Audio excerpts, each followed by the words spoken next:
first. You don't ask where we are going. We know where we are going. Makuba tshwantsa exotic bra mtsele. Khona millionaire tshonjani?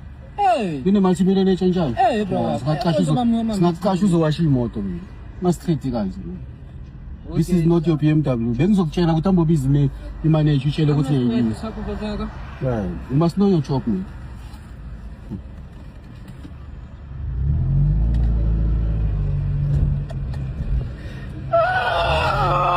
These niggas, they're crazy, man. Siaphi BMW. Where are we going? We out here BMW kept it parked, man, you know. Yeah, asking where. We are the ones who bought the car. When now you just work here, you don't even know. You'll never own a BMW. You don't even know what are the departments here. Yeah, you want to exercise power.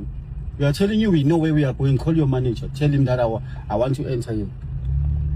People are crazy. Hey, this nigga said, what if Uzochoncha? What if Uzochoncha? How much is someone supposed to pay for this car? For any BMW? Yeah. For anyone to drive an M2, that person must have 160,000 for a deposit. And that person must earn 116,000 a month, every month. Yeah, man. What's it like? Ngamala kuze kuphele 10 hours. No problem, brawaka. Yabona why bafuna ukuthatha ama-foreigner bawakhiphe eSouth Africa? Yabo why bafuna ukhipha ama-foreigner eSouth Africa? It's because of what you do. How do what? The way you must hold yourself like perfect. My brother, can I ask you? You know, asking you nicely, asking us where you are going. Yeah. How do you respect? What's nice about knowing where I'm going? Because I have to know, my brother. I told you where I'm going. I'm doing my job here. Your job is to scan, not to ask people where they're going. And ask, where are you going? No. So that tomorrow I can. You know. ask them if they do not know where they are going. So that I can direct you. Yeah, but we told you we know where we are going. You said no, where you are going to steal. I asked you. Do you think we are type of people who steal? My brother, ask you nicely. There's no nice about where that. Where are you going? So that I can know. There's no nice about that. You're not working for VW, man. You're working for BMW. You're working for BMW. Anyone who enters here is a millionaire, man.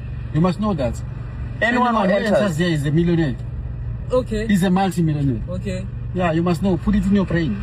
Yeah. Let it sink in your brain. Know how to talk to them, because those people can hire you tomorrow. I don't have a problem with that. Who's a million, who's whatever. I don't have a problem. It means you don't understand. My brother, please respect my job too. What is your job? My job is to ask you where are you going. No, it's not to. We told you we told you we know where we are going. Okay. And then ask you, my brother, which department? Simple. Why? Why? So that I can know. What does that help you with? Tomorrow. We told you we know. This is BMW. Okay, thank you. You think where we bought this in a spicer shop?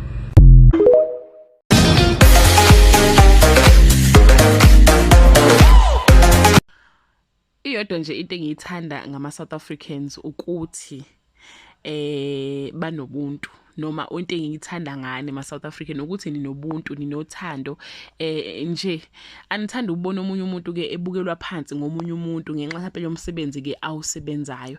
Hello everyone, welcome back to Sunny Live Channel. Thank you so much guys for tuning in.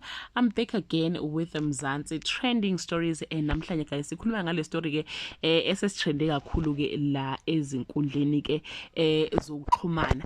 Kule video kade niyibona bona ubhuti lo sesandleni sokudla i-millionaire mase ukuthi lo sesandleni senxele umsebenzi wakwa Fidelity security guard. Ubhuti lo osesandleni sokudla noma okwa right uvele nje wabukisa ngalomfana omncane oyi security ngenxa ukuthi umfana wenza umsebenzi wakhe aqashelwe wona.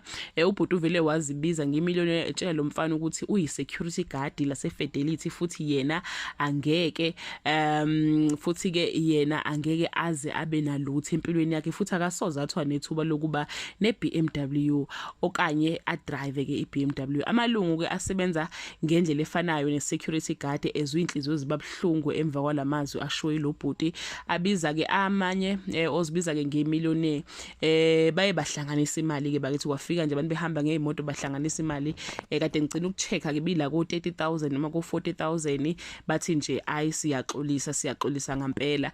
Ne BMW ke ikhiphe istatement okusho ukuthi cha ubhuti bakithi ubenza ke umsebenzi umsebenzi wakhe benza umsebenzi wakhe wokuthi ke umuntu mangabe ezongena ngaphakathi kufanele bambuze ukuthi uyapi noma ngabe kuthi uyazi ukuthi uyapi kodwa they have to ask you ukuthi uyapi.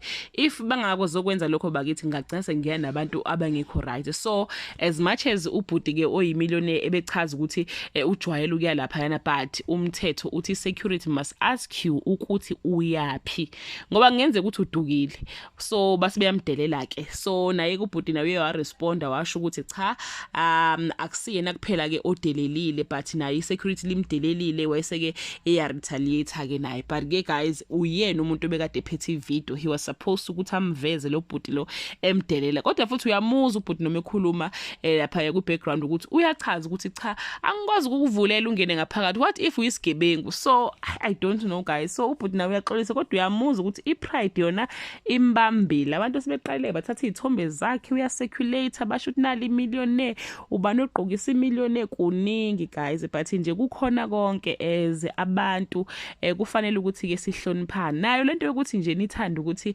ama security awafundile guys. Hayibo nisebenza phi nini ningazi ukuthi ama security afundile nisebenza phi nini ningazi ukuthi kunama qualifications kunama diploma nama degree akwa security abanye abantu bafundile. So ungathi mabone security bese uyitshela ukuthi nje hayi lo washi isikole wahlulwa isikole they don't even abasangeni ke guys nango grade 10 most yabo especially on kuma departments sebengena ngo matric. So iyekeni guys lento yokuthi nibukela abanye abantu phansi ayikho right.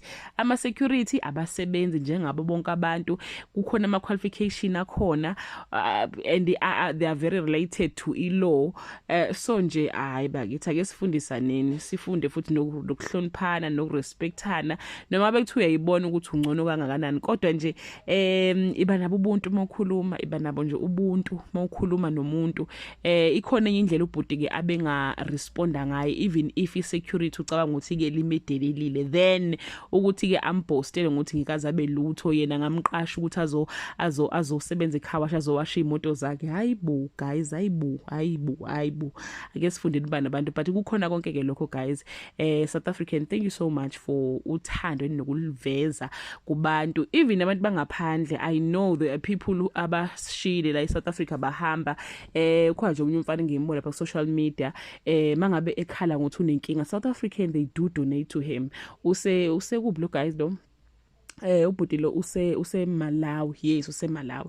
So ama South African anobuntu ngampela ubuntu abande kubantu buthupili ubuntu uqala ke before everything. So guys yeah that bring us to the end for this video. Do comment below ukuthi uyibonile le video ikuphathe kanjani ubona ukuthi ubani wrong bekufanele kwenzeke njani kahle bekufanele isecurity vele ivule nje angene ubhuti ayela yakhona like ucanga ukuthi bekufanele kwenzekela kanjani lesa story ke.